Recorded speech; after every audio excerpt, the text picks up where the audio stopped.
सहसंबंध ज्ञात करने की रीतियाँ।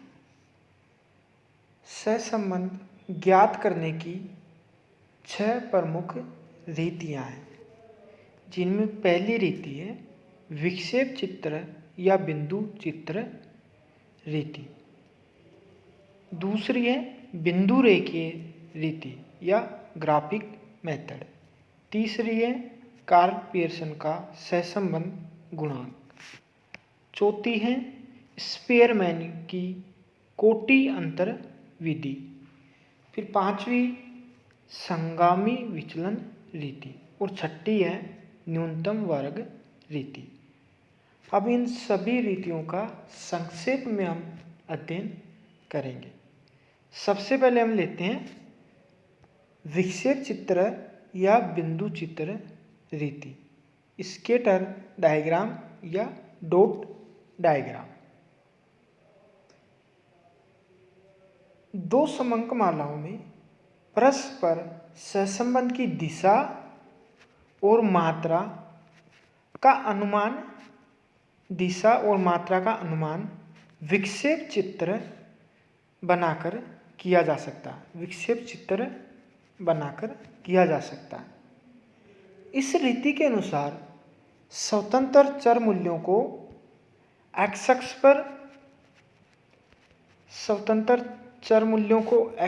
पर और आश्रित चर मूल्यों को वाई अक्ष पर दर्शाया जाता है।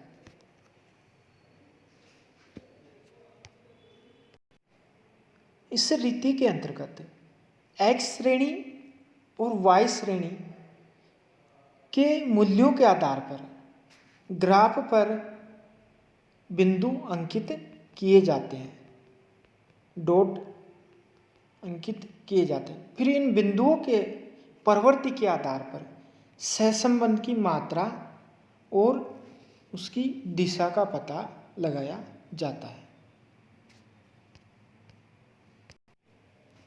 यहाँ पर विभिन्न प्रकार के विक्षेप चित्र दर्शाए गए हैं। जैसे यहाँ पे सबसे पहला है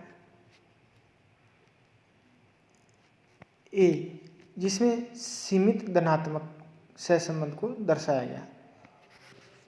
इसमें बिंदु ऊपर की ओर बाएं नीचे से ऊपर की ओर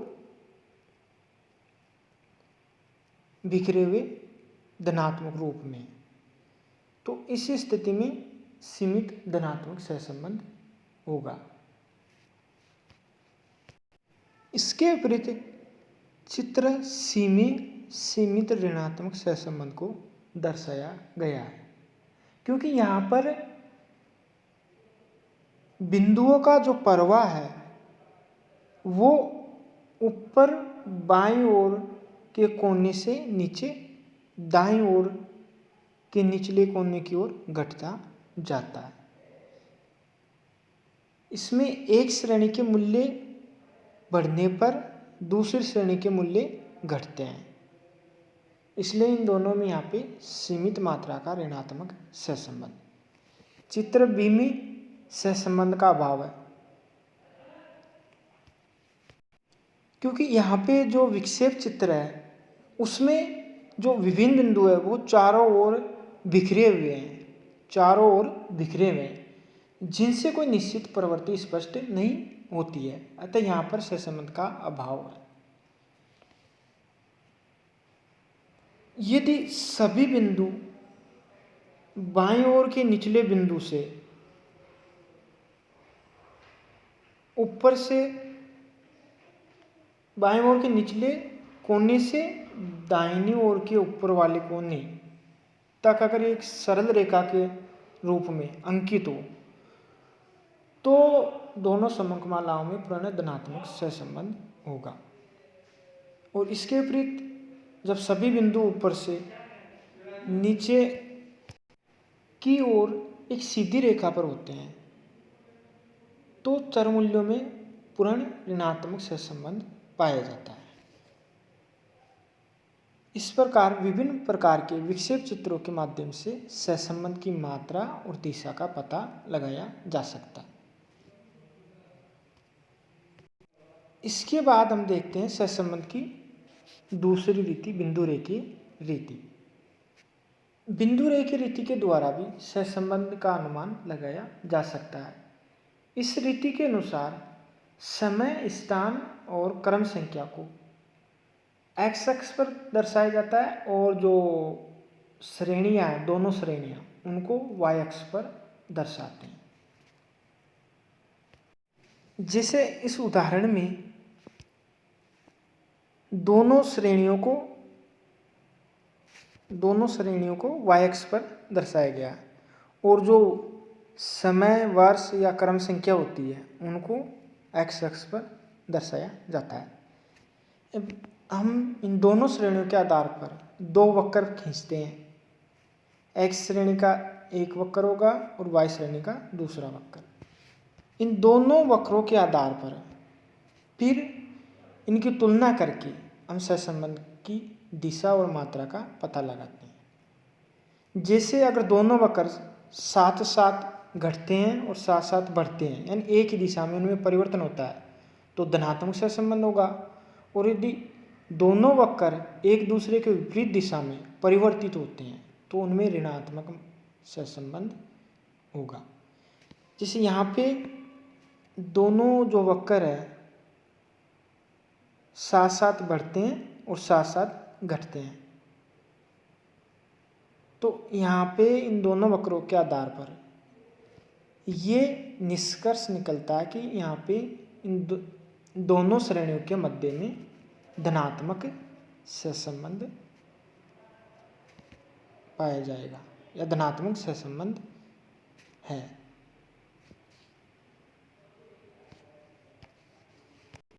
इसके बाद सहसंबंध ज्ञात करने की तीसरी रीति है कार्ल पियर्सन का सहसंबंध गुणांक।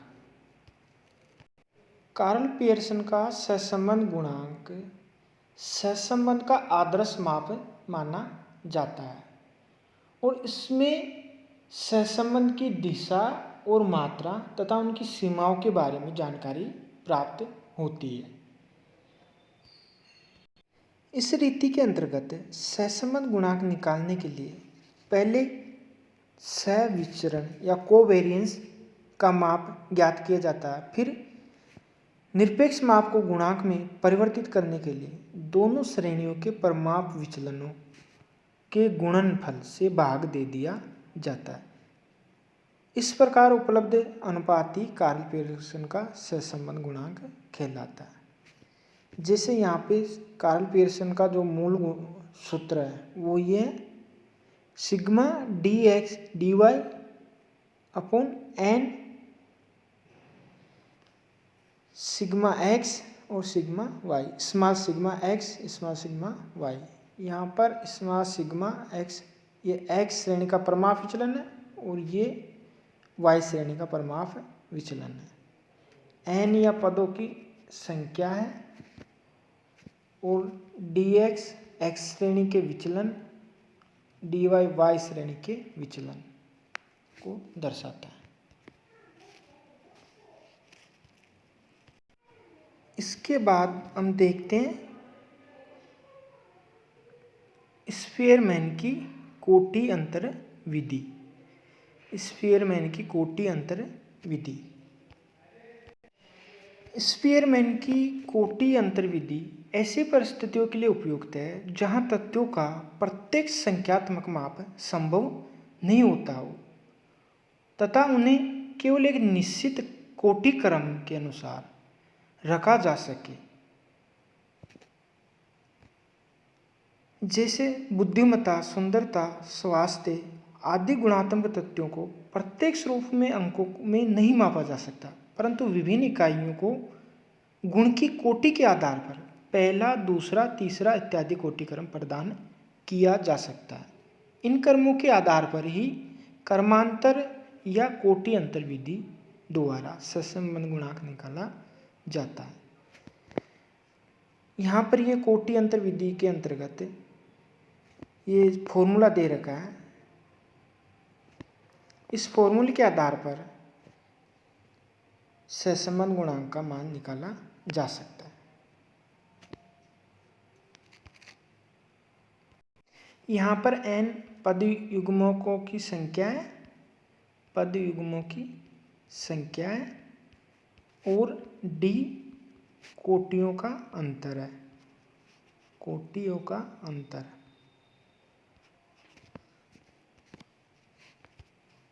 इसके बाद सहसंबंध ज्ञात करने की अगली रीति है संगामी विचलन रीति।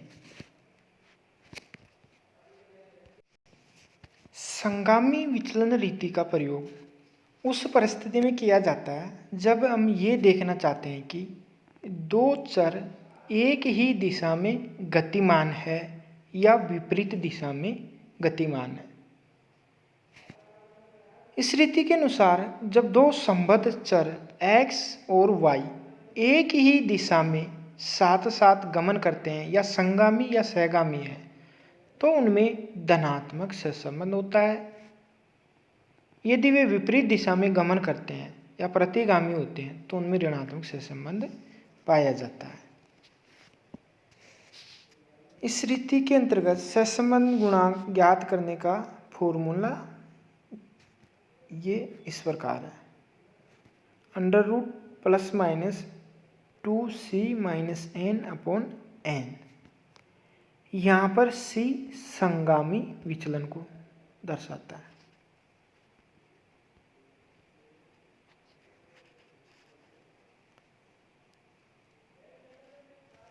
इस रीति में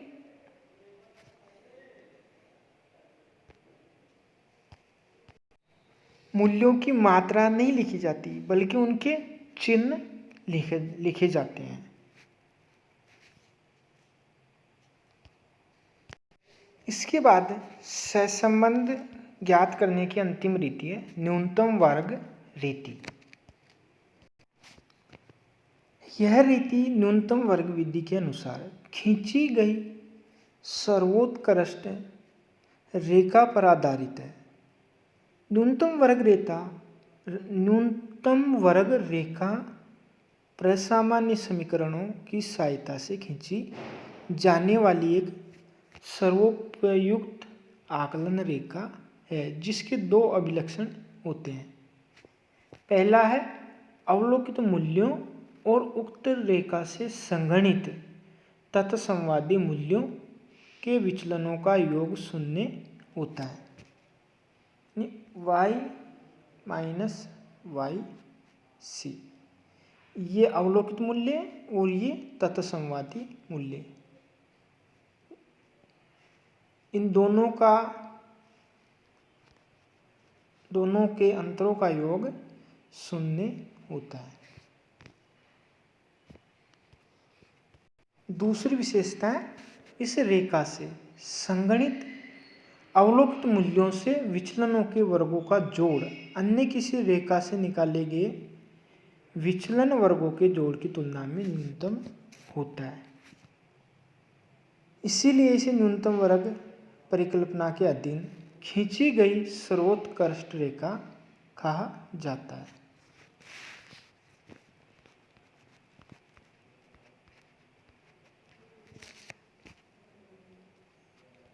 यहाँ पर ये अवलोकित मूल्य, ये तत्संवादी मूल्य, इनके अंतरों के स्क्वायर का योग ये न्यूनतम होता है।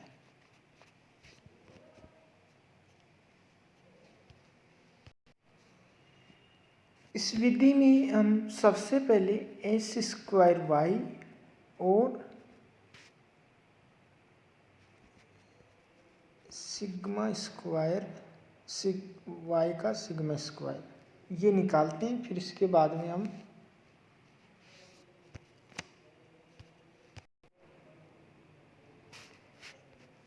यहाँ पे s² y बराबर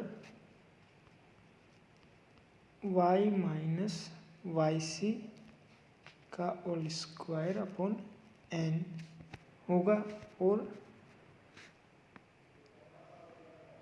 y श्रेणी के परमाप विचलन का स्क्वायर ये y minus Y bar square n इस प्रकार एस स्क्वायर वाई का मान निकल आएगा और सिग्मा स्क्वायर वाई का मान निकल आएगा।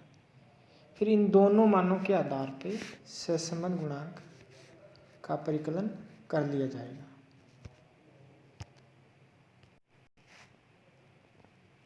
फिर सहसंबंध का मान निकालने के लिए फॉर्मूले में एस स्क्वायर वाई और सिग्मा स्क्वायर वाई का मान रख दिया जाएगा। इसके आधार पे फिर आर का मान ज्ञात कर लिया जाएगा।